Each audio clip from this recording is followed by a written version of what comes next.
Hello guys, it's Leroy here. Okay, so I drew my fence. This is the fence that I drew on the US30. So the first thing that I did was to draw my my zones using the wicks based on the 4-hour time frame. Then I shifted to the 2-hour time frame where I drew my fence. So from this point up to this point, mostly that's where I started, and I was mainly looking for buying opportunities, right?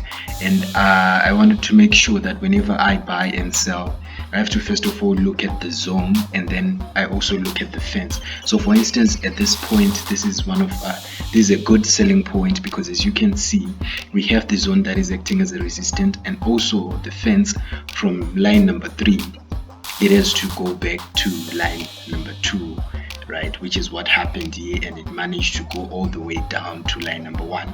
Then from there we had another good buying opportunity at this point, because we had the zone acting as our support, right? And then I bought from there, that is up to here, right, up to number 2 of the purple color. We are now in an ascending channel, right? And then also another buying opportunity that I saw was from this point, because here we have the fence, right, and we also have the zone.